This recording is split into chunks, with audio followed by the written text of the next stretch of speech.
હાલ એક ખૂબ જ દુઃખદ સમાચાર સામે આવી રહ્યા છે।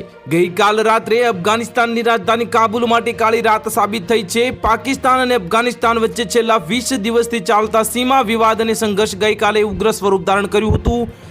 પાકિસ્તાનની વાયુસેનાએ કાબુલમાં એક સાથે 5 અલગ અલગ સ્થળોએ ભારે હવાઈ હુમલા કર્યા હતા।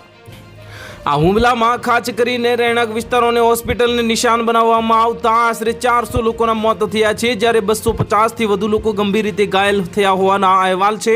પાકિસ્તાની વાયુસેનાએ ગઈકાલે રાત્રે 9:30 વાગે તેના અત્યાધુનિક F-17 અને F-16 યુદ્ધ વિમાનો સાથે કાબુલમાં પ્રવેશ કર્યો હતો। માત્ર 23 મિનિટના ગાળામાં કરવામાં આવેલા આ હુમલામાં બોમ્બમારોએ કાબુલની સુરક્ષા વ્યવસ્થાની લીરેલીરા ઉડાવી દીધા હતા અને હુમલાના સ્થળોમાં અફઘાન સંરક્ષણ મંત્રાલય, ગુપ્તચર એજન્સી GDI મુખ્યાલય અને રાષ્ટ્રપતિ મહેલની આસપાસના ગીચ રહેણાંક વિસ્તારોનો સમાવેશ થાય છે। આ વિસ્તારોમાં વિસ્ફોટકના કારણે ભીષણ આગ ફાટી નીકળી હતી, જેના કારણે આકાશ લાલચોળ દેખાતું હતું।